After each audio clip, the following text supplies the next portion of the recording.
Hello, I'm Simon Whistler, you're watching TopTenzNet, and in the video today we're looking at the top 10 ways that the past was way more awful and awkward than you think. Let's get started. Some people have the nerve to think that society has lost something important that it had in the past. Their nostalgia makes them think that they'd actually like to live in, or at least visit, years gone by. Any historian who really digs into the nit and grit of the past will tell you that the past was so much worse than the present, pretty much across the board. And not just in the obvious, really prominent ways, but in matters that you'd take for granted. Number 10. Food variation. You don't consider it anything like a blessing that you have a wide array of foodstuffs of fruits, vegetables, and meats available to you. Even the charitable food shelves in most countries offer that. But food options around the world really did expand enormously when bottled food was invented by Nicolas Appert in 1809 and canned food in 1810 by Philippe de Girard. Otherwise, even with processes like drying or soaking food in brine, food could not be shipped fast enough to be edible in remote portions of the world to arrive in an edible state. If that sounds unimportant, consider how excessive reliance on a single vulnerable crop led to the 1845 to 1849 Irish potato famine, or consider how countries where the homegrown food, like Brazil, have goiter outbreaks because their food doesn't have enough iodine in it, and how diets which weren't balanced properly killed 1/2 of British sailors in the 7-Year War during the 1750s. Or most of all, imagine how sick you'd get of having the same narrow range of foods over and over. Number 9. Furniture was horrible. Pretty much everyone watching this video is going to be spending a considerable amount of time each day working in a padded office chair and/or have access to one when they need a break. Until around 1600, this would have been considered the height of luxury. Back then, even owning a stool with a cushion and back support was considered an upper-class creature comfort. It wasn't for almost another century that it became common practice to upholster seats. It's worth noting that standing for long periods of time has been found to lead to health problems, so it would have been in everyone's best interest to have comfortable seats available. Indeed, even in the 1920s, House & Garden magazine was publishing articles telling people not to get nostalgic for the furniture of the Edwardian and Jacobean eras because it would be unbearably austere and uncomfortable. So unless you like having back and leg problems, you should be thankful you didn't live back then. Number 8. Night soil problems. This might be disgusting for some of our readers, but it really drives home how much worse living in the past was at a gut level.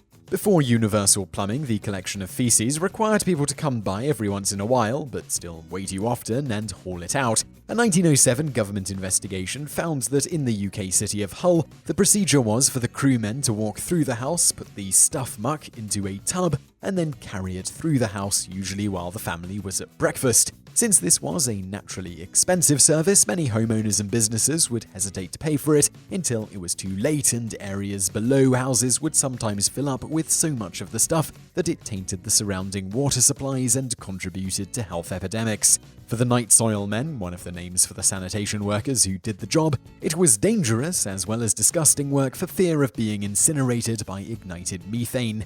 Even when plumbing came in, it was initially a huge disaster because the plumbing services it incorporated were meant for draining rainwater and dishwater instead of solid waste, and rivers like London's Thames filled up with the stuff and became unbearable. Number 7. Just being a woman was basically a medical problem. Sexism is obviously still with us, but not so much in a way that it is fully endorsed by national medical communities. But since women traditionally were viewed first and foremost as baby makers, it was assumed that organs involved with reproduction had a disproportionate effect on their mental states, and this is not an attempt at cuteness. The New York Times reported a common story of how a woman in 1841 who swore and moved in suggestive ways was treated by having acid applied to her genitals and cold water pumped into her birth canal. Other cases involved such extremes as applying leeches to uteruses and applying bags of ice to crotches because the patient enjoyed fantasy novels and had attended parties in their teen years. There was even a Victoria-era medical report that a nymphomaniacal woman's autopsy supposedly revealed that she had no cerebellum, though the supposed cause and effect relationship was unknown as the report was quite vague. Even the most misogynist viewer today probably wouldn't think that mutilating genitals or the uterus is a scientifically sound treatment for the malady of having a strong sex drive. Number 6. Horse manure. As if the human night soil wasn't bad enough, those who have a soft spot for horses without ever directly interacting with them should learn just how horrible they were for cities. Put bluntly, in 1880, the 150,000 horses in New York City were generating as much as 45,000 tons of manure a month. It was so bad that in terms of spreading typhoid and other diseases spread by the flies that spawned from it, horse droppings were blamed for 20,000 deaths a year. And that's just one city. The urine smell that's so often associated with New York City these days doesn't seem so bad anymore, does it? Number 5. Inconvenient Architecture. This one is pretty mild compared to all the suffering and death associated with the other entries, but it's still an illustrative and fundamental difference that wouldn't even occur to us unless we visited old preserved buildings. See, it is commonly believed that people in the past were much shorter than we are today, one of the more cited reasons being that doors to houses used to be so much shorter than ours are now. But recent research published in Bill Bryson's At Home suggests that doors weren't shorter because people were, but because it was cheaper to install a shorter door.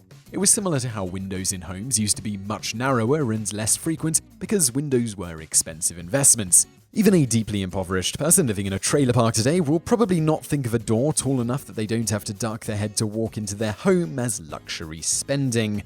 Alright, now let's get back to some more horrific entries. Number 4. Lack of reliable anesthetics.